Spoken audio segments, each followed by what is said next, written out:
wanajua nini kinaendelea kwa familia ya huyu mtu. Ameweza kumpoteza mtoto wake wa miaka 15 ambaye waligombana, mtoto akachukua bunduki kujipiga risasi na akafa. My sincere condolences to the family and may the soul of the young one rest in peace. Sasa nataka nirudi kwako mheshimiwa. Najua unaomboleza, lakini hata wewe umechoma nyoyo wakati watu walikuwa wanaomboleza.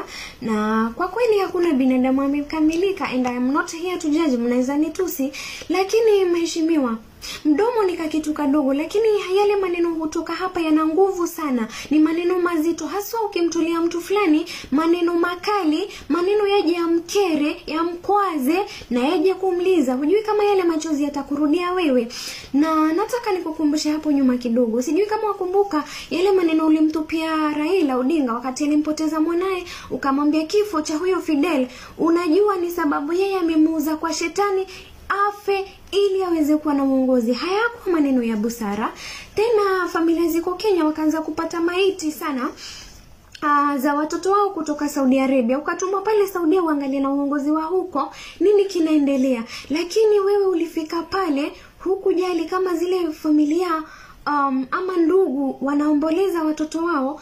Ukaenda ukatia chumvi na kusema wale wasichana wanafanya kazi pale ni malaya, wale wasichana wanafanya kazi pale ni walevi. Haukuwatetea. Tukakwambia wewe kama kiongozi omba msamaha, lakini na kiburi chako haungeomba msamaha. Kwa hiyo sisi kama public ama kama wananchi tunajua wewe ni mtu toxic. Sitaficha wewe ni mtu toxic, na kama umekuwa toxic kwetu, na je kwa familia yako, je kwa watoto wako. So it's high time you change.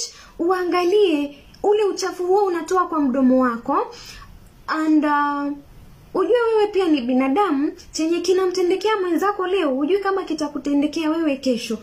Ubadilike, sio tu kwetu lakini pia kwa ajili ya familia yako, kwa ajili ya watoto wako. Because personally I believe kama ungekuwa na mazungumzo mazuri na huyo kijana wako, hangejipiga risasi mtoto wa miaka 15. I'm not saying it's your fault, but it's high time ujiangalie na ubadilike.